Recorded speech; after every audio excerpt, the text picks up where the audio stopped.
जो जो हानियाँ, दुख, तकलीफ़ें हम जीवन में उठा चुके हैं या वर्तमान में उठा रहे हैं, उन्हें लेकर झींकने, कलपने या आंसू बहाने से कोई लाभ नहीं है। हानि पर यानी बिगड़ी बात पर दुख और निराशा तो हर एक व्यक्ति प्रकट कर सकता है, इसमें कौन सी बड़ी बात है। रोना, चीखना, चिल्लाना, कायरता दिखाना, ये सब तो मामूली सी बात है।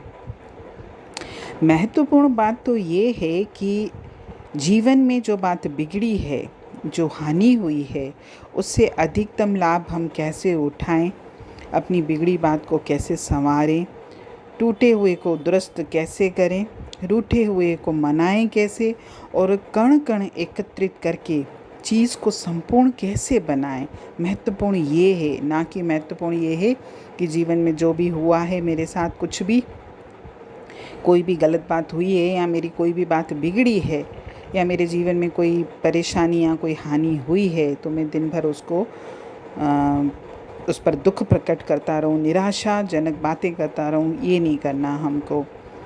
वैसे भी बिगड़ी को बनाने के लिए बुद्धि और चातुर्य की ही ज़रूरत होती है।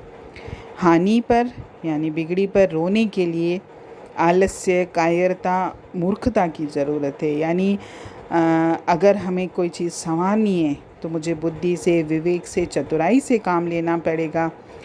बाकी तो अगर सिर्फ रोने के लिए तो कोई भी आसानी से रो सकता है, ये तो उसमें तो कोई चातुर्य की या बुद्धि की ज़रूरत ही नहीं है, क्योंकि रोना तो बहुत आसान है, हर व्यक्ति आंसू बहा सकता है।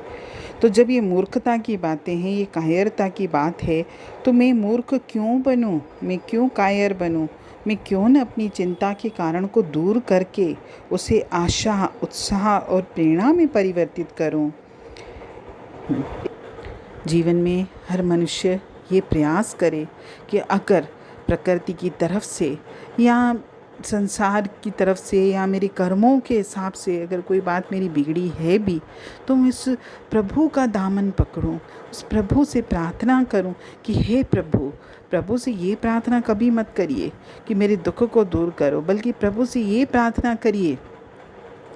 हमारे यहाँ प्रार्थना बोलते भी हैं एक कि सुख के बदले दुख देने की अगर भावना तेरी, दुख सहने की शक्ति देना, यही प्रार्थना मेरी।